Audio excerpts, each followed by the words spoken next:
Buonasera da Sicilia 24, i titoli del telegiornale. Dal governo la promessa dei dissalatori e ad Agrigento il Codacons ferma il sit-in per la crisi idrica davanti al comune, nell'ennesimo peggioramento in vista con distribuzione dell'acqua ogni 6 giorni.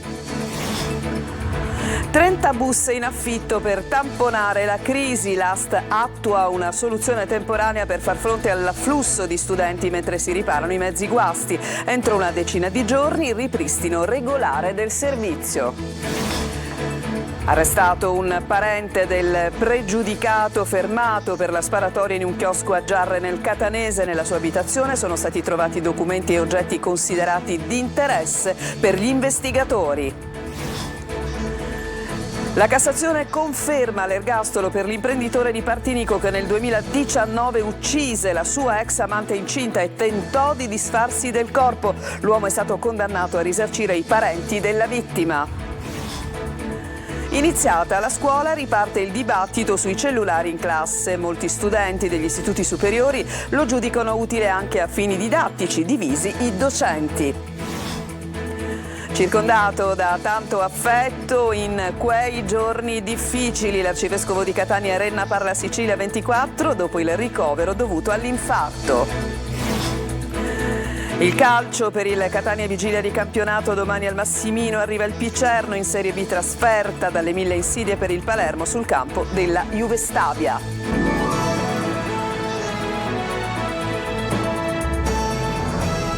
Ben trovati in apertura del nostro telegiornale, andiamo ad Agrigento, la promessa da parte della cabina di regia di realizzazione del dissalatore mobile a Porto Empedocle ha indotto il Codacons a sospendere la protesta per l'acqua davanti al comune. Ad Enna invece si inasprisce la crisi, sentiamo perché nel servizio di Davide Sardo. L'impegno assunto dalla cabina di regia nazionale per l'emergenza idrica di riattivare i dissalatori in Sicilia, compreso l'impianto di Porto Empedocle, ha indotto il Codacons a sospendere la plateale protesta lanciata dal dirigente agrigentino Giuseppe Di Rosa in tenda, in sit-in ad oltranza, dallo scorso 3 settembre dinanzi al municipio di Agrigento contro la mancanza d'acqua. Adesso Di Rosa ha smontato il suo arsenale. Hanno disposto con immediatezza l'installazione di dissalatori mobili, cioè quello che chiedevamo noi, quello che il sindaco non ha installato già dal mese di luglio. Poteva farlo, potevano 50.000 euro al mese un dissalatore da 40 litri, potevano affittarlo anche con la tassa di soggiorno, con i fondi del parco, chiedendo alla protezione civile di attingere dai fondi stanziati dal governo nazionale. Agrigento dunque confida nella promessa della riattivazione del dissalatore entro la prossima stagione 2025, nonostante nelle case la situazione non sia cambiata. A Enna e provincia invece si aggrava la crisi. L'ente gestore del servizio Acqua Enna annuncia che nel capoluogo l'acqua sarà erogata ogni 6 giorni nella parte alta della città e ogni 4 in quella bassa, e ciò a causa di una ulteriore riduzione delle forniture idriche in ingresso dall'acquedotto Ancipa. E da una crisi all'altra, vi abbiamo raccontato di quella dell'AST, dell'azienda dei trasporti, in grande difficoltà in questo momento per carenza di mezzi che devono essere riparati, che non sono adeguati. Ebbene, dalla riunione in prefettura alla quale hanno partecipato anche i sindaci dei territori interessati è arrivata una soluzione tampone. Infatti l'AST affitterà 30 autobus, soluzione che dovrebbe consentire di rimettere in azione i mezzi esistenti. Sentiamo Manlio Viola.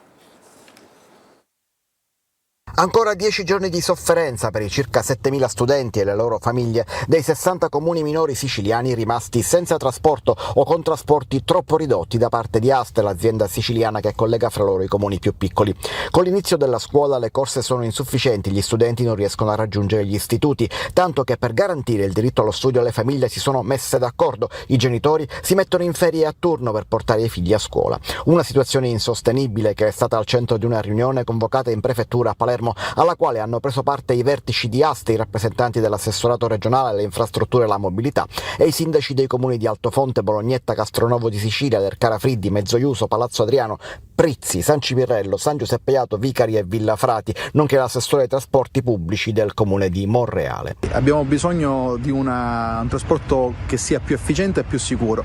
In particolare faccio per esempio un esempio che è sul mio territorio, nella tratta Lercara-Prizzi servirebbero 2 pullman e ce n'è molto spesso uno, quindi chiediamo all'AST che rafforzi il numero di mezzi sul territorio o che, qualora non fosse possibile, si autorizzi i sindaci a coinvolgere i privati. L'AST ha garantito dunque che sta ricorrendo a mezzi in affitto per sostituire i bus guasti e che entro 10 giorni tutto tornerà a regime. Per questo il prefetto Massimo Mariani ha riconvocato tutti fra 2 settimane per verificare proprio che la situazione sia realmente tornata alla normalità, sia pure attraverso mezzi provvisori. Soddisfatti a metà i sindaci che sperano le promesse siano mantenute, ma restano in agitazione temendo che così possa non essere.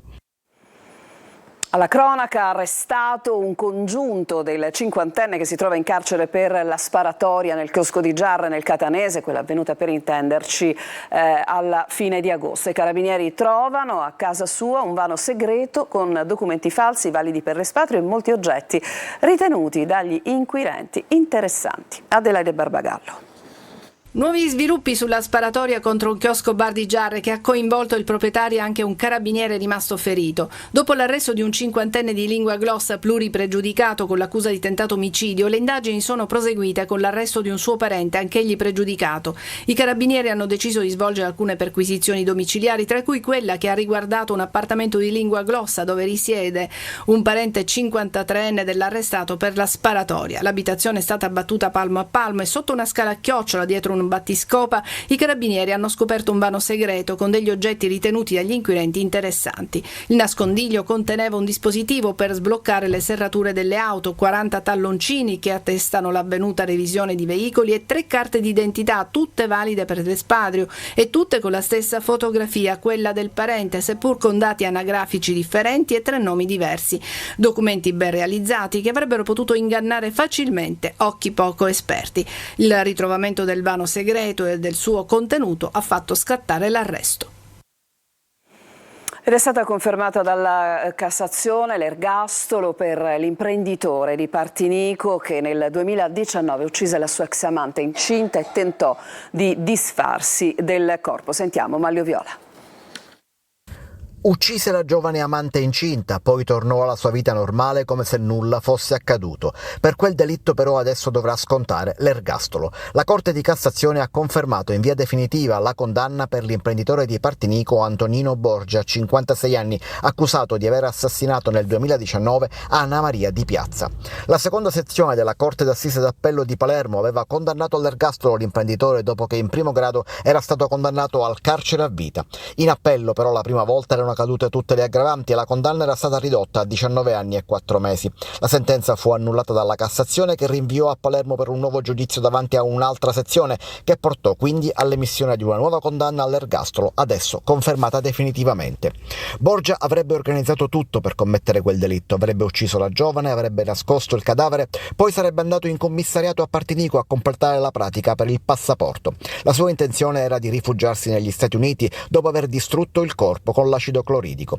Ma i carabinieri rinvennero il cadavere prima che lui potesse completare il suo piano. Adesso, oltre all'ergastolo, sono state comminate una serie di pene accessorie: interdizione perpetua dei pubblici uffici, decadenza dalla potestà genitoriale, risarcimento dei danni alle parti civili da liquidarsi in sede separata con una provvisionale di 200.000 euro, oltre alle spese processuali. A Palermo la casa confiscata ad un mafioso rimane vuota. 4 famiglie assegnatarie infatti rinunciano perché sono state minacciate dai parenti di un boss, anche con il lancio di un molotov rudimentale nel balcone. Sentiamo.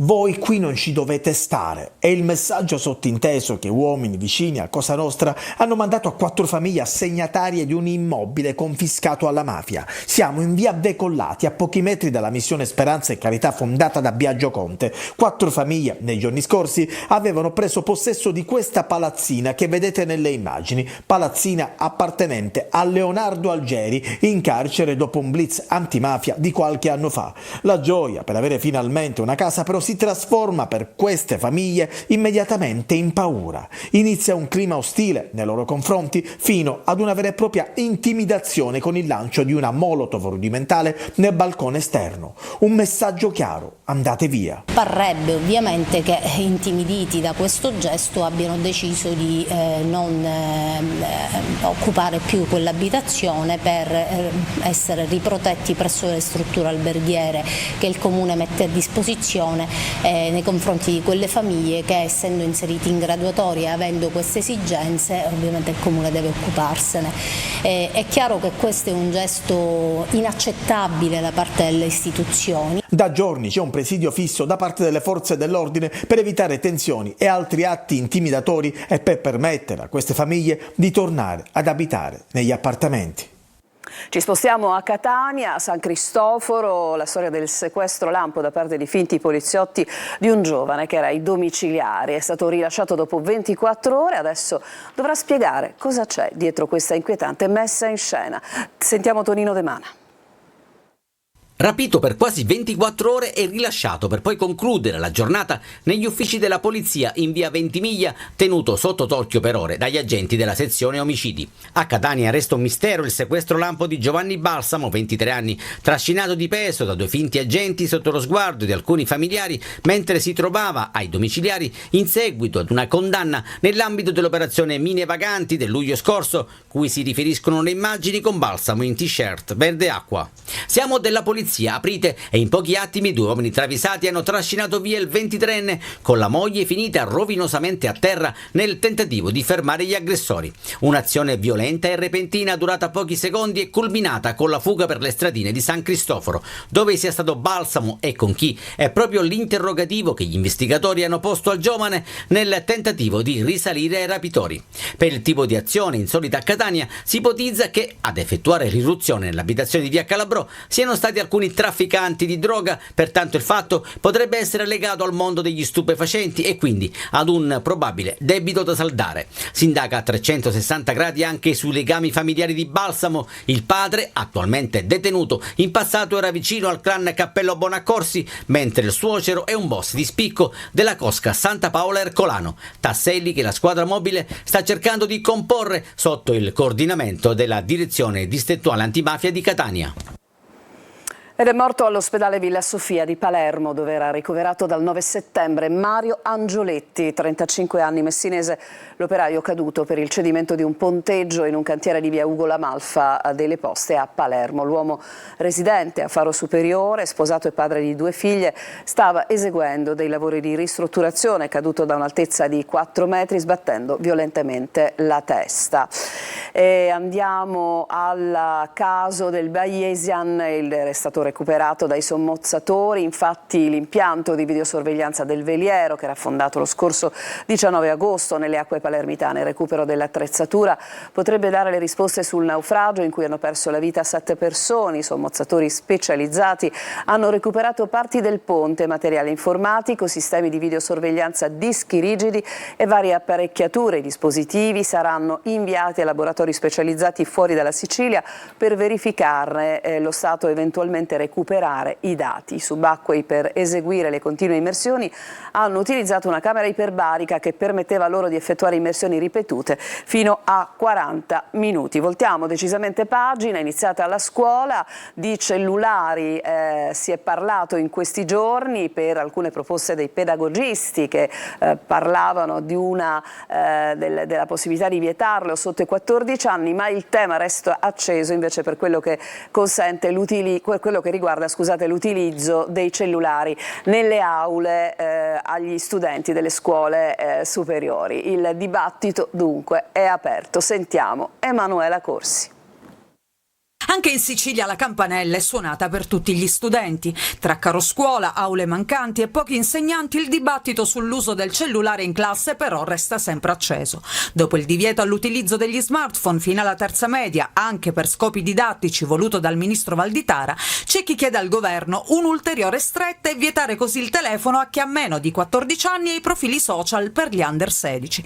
Più elastici alcuni insegnanti delle scuole superiori. Siamo d'accordo sul fatto che fino ai 14 anni il cellulare non debba essere utilizzato in classe, perché i ragazzini ancora non hanno i filtri, non sono in grado di capire quando e come utilizzare le immagini e le informazioni. Personalmente io non tolgo in classe agli alunni il cellulare perché voglio che si abituino ad un utilizzo consapevole. Naturalmente sono molto attenta, sono molto vigile. Per quasi tutti i ragazzi delle scuole superiori avere il cellulare in classe rappresenta un aiuto per fini scolastici. Se ovviamente integrato con la lezione va bene. Se già è una cosa che magari devo imparare, mi viene più facile cercarla su internet. Usato a scopo formativo è un ottimo strumento. Il problema sta nella testa dei ragazzi. Per andare a fare una ricerca che richiede il professore è tutto a beneficio nostro. C'è chi non nega però che avere un cellulare in classe rappresenta anche una distrazione. Non si sta attenti alla lezione, si sta attenti a quello che si vede sul cellulare. Ogni tanto ti puoi distrarre. Per esempio tu come ti distrai? Giocando. Tra giochi, social e chat capita anche che arrivi il messaggino da parte dei genitori. Di solito cosa ti chiedono? Se mi hanno interrogato, che è un'interrogazione. La mamma ti chiama per dirti cosa vuoi mangiare a pranzo? No, questo ancora no. Adesso ci fermiamo, subito dopo un'intervista realizzata all'arcivescovo di Catania Monsignor Renna, proprio dopo i superati problemi di salute dello scorso agosto. A tra poco.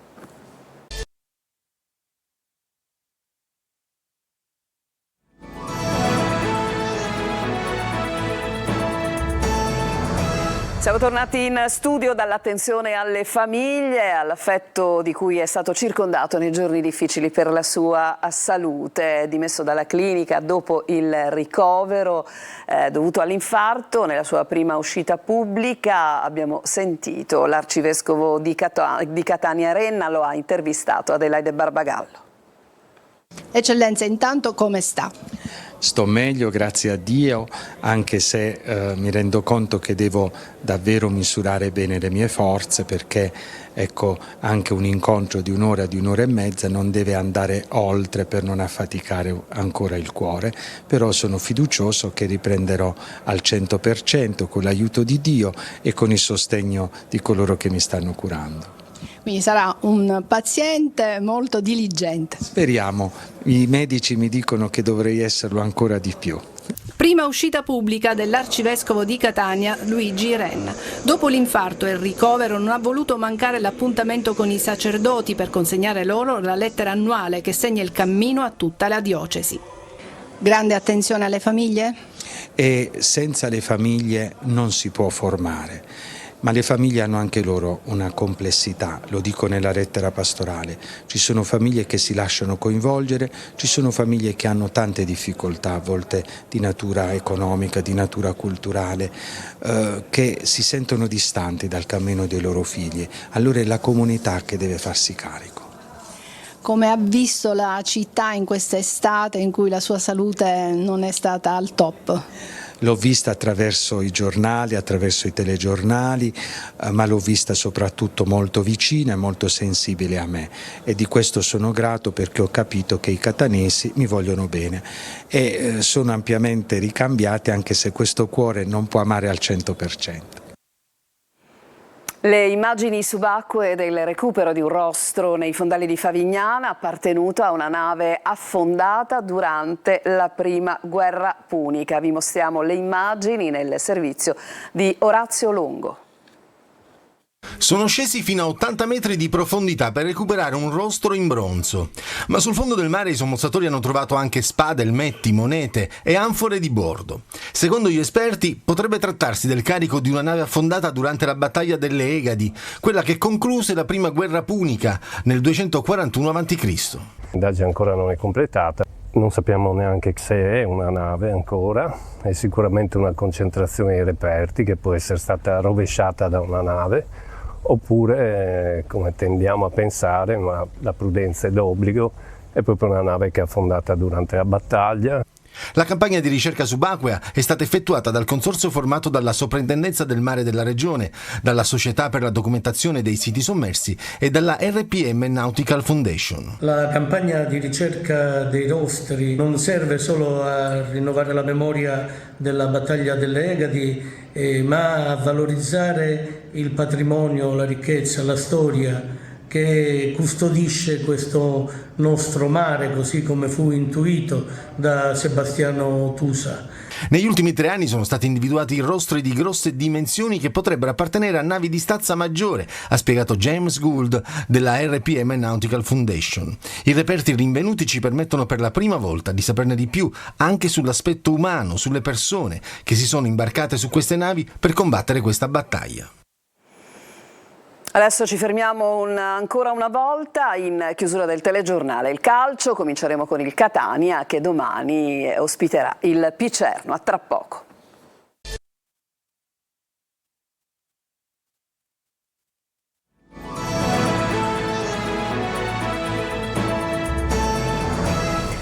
E andiamo al calcio, subito il punto per quanto riguarda il Catania della giornata di oggi, che è vigilia di campionato, visto che domani i rossazzurri ospiteranno al Massimino il Picerno.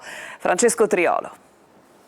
E la vigilia di Catania-Picerno, un autentico scontro diretto al vertice, anche se forse a sorpresa di questo avvio di campionato. Entrambi a 7 punti, primi in classifica, con Sorrento e Cerignola, Catania e Picerno cercano conferme sulle proprie ambizioni. Piano piano che l'infermeria si svuota, Mimmo Toscano può iniziare a disegnare il suo Catania. Se sarà quello contro i Lucani o un altro si vedrà. Intanto, insieme all'attesa, cresce anche la consapevolezza che la rosa a disposizione comincia ad essere di primo livello, così come è stata costruita. I dettagli fanno la differenza. Il sapere i punti deboli di un avversario o i punti di forza di un avversario è fondamentale per fare una strategia di gara. Poi sarà il nostro atteggiamento, quello che adotteremo in campo domani a stabilire che partita sarà. Mancheranno sicuramente Gherardi, squalificato, al suo posto dovrebbe giocare Quaini, mancherà anche Di Tacchio, per lui lesione tendine al flessore della gamba destra, e Popovic ancora infortunato. Oltre ad Inglese, già assegna Biella, il tecnico etneo potrà contare anche su D'Andrea, Montalto e Jimenez, e sono recuperi di non poco conto. C'è anche la disponibilità di Verna, di Montalto e di Geca.